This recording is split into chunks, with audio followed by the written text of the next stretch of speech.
Bayangkan sebuah desa yang terletak jauh di dalam lembah. Nadi kehidupannya mengalir dari sungai pegunungan yang jernih. Selama beberapa generasi, penduduk Eldoria bergantung pada air ini untuk segalanya. Minum, bertani, menopang komunitas kecil mereka yang dinamis.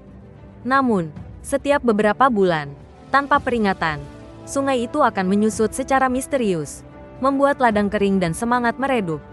Itu adalah siklus keputusasaan yang tidak bisa mereka pecahkan.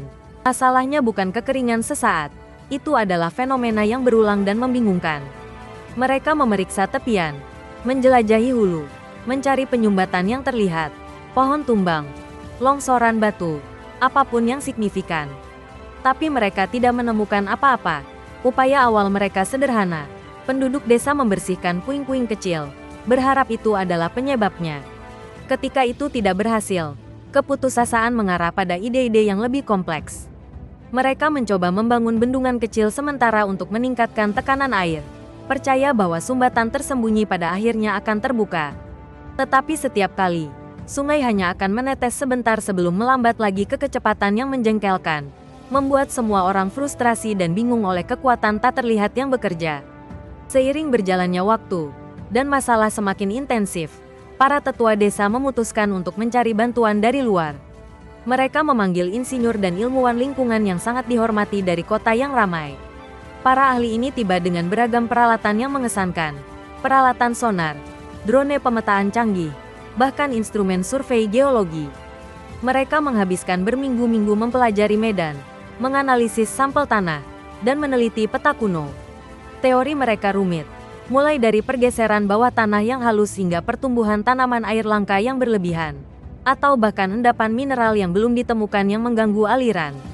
Solusi yang mereka usulkan sama megahnya dan mahalnya, mengubah jalur beberapa bagian sungai dengan mesin berat, memasang sistem filtrasi yang kompleks, atau bahkan peledakan eksplorasi di beberapa bagian dasar sungai. Penduduk desa menyaksikan, berharap namun waspada, saat setiap rencana rumit diterapkan. Tetapi meskipun teknologi canggih, biaya besar, dan pikiran cemerlang, sungai terus dengan kebiasaannya yang tidak terduga. Setiap intervensi kompleks hanya memberikan sedikit bantuan sementara, jika ada, sebelum aliran air pasti berkurang lagi. Harapan desa mulai memudar, digantikan oleh keputusasaan yang melelahkan bahwa masalah mereka terlalu mendalam untuk dipecahkan. Di tengah semua analisis berteknologi tinggi dan perencanaan yang rumit ini, hiduplah seorang wanita tua bernama Elara. Dia bukan insinyur atau ilmuwan, dia hanyalah seorang pengamat. Setiap hari, Elara duduk di tepi sungai, bukan untuk menganalisis atau berhipotesis, tetapi untuk sekadar menonton, mendengarkan, dan mempelajari ritmenya. Dia memperhatikan pola yang tidak dipertimbangkan oleh ahli manapun. Setiap kali sungai mulai melambat, dia akan melihat spesies burung biru cerah tertentu, yang dikenal secara lokal sebagai penari sungai, berkumpul dalam jumlah yang lebih besar di dekat tikungan dangkal tertentu. Para ahli telah mengabaikan burung-burung ini sebagai sekadar satwa liar, tidak relevan dengan tantangan teknik.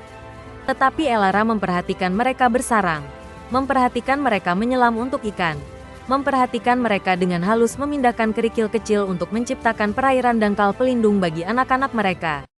Kejutan cerdik itu akhirnya terungkap. Penyumbatan itu bukan satu penghalang besar. Itu adalah aktivitas kumulatif, kolektif, dan sepenuhnya alami dari ratusan burung kecil ini. Seiring waktu, dengan lembut mengarahkan kembali aliran air cukup untuk membuatnya tampak seolah-olah saluran utama tersumbat di hilir. Mereka tidak menyumbat sungai. Mereka secara halus, tanpa sengaja, membentuk kembali sungai untuk kebutuhan bersarang mereka. Solusi Elara sangat sederhana. Daripada melawan alam, dia mengusulkan untuk membangun serangkaian kolam bersarang buatan yang kecil dan dangkal sedikit di luar sungai utama. Surga baru yang aman ini, yang dirancang khusus untuk penari sungai, menarik burung-burung menjauh dari tikungan kritis. Dalam beberapa minggu, sungai mengalir bebas dan konsisten lagi. Jalur alaminya pulih. Desa itu tercengang, menyadari bahwa mereka telah mencari gunung padahal jawabannya hanyalah segenggam bulu. Desa Eldoria belajar pelajaran yang mendalam dan tak ternilai. Para ahli, dengan semua alat canggih dan teori kompleks mereka, telah dibutakan oleh asumsi mereka sendiri, mencari masalah yang megah dan rumit.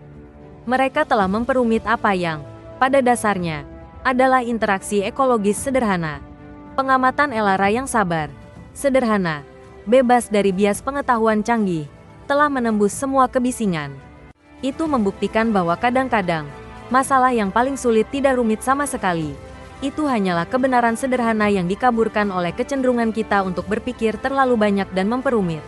Solusi tidak ditemukan dalam lebih banyak teknologi atau rencana yang lebih rumit, tetapi dalam sedikit gangguan, lebih banyak observasi, dan kemauan untuk merangkul kesederhanaan. Kisah Eldoria dan Elara ini mengingatkan kita bahwa kejelasan seringkali datang dari mundur dan menyederhanakan. Adakah area dalam hidup Anda sendiri di mana Anda mungkin mempersulit sesuatu, mencari solusi yang rumit padahal yang lebih sederhana tersembunyi di depan mata? Jika perjalanan Elara beresonansi dengan Anda, tekan tombol suka itu. Bagikan kisah Anda sendiri tentang solusi sederhana untuk masalah yang tampak kompleks di komentar di bawah. Dan jangan lupa untuk berlangganan Indonesian Repo untuk narasi yang lebih inspiratif yang menantang Anda untuk berpikir berbeda dan merangkul kekuatan kesederhanaan.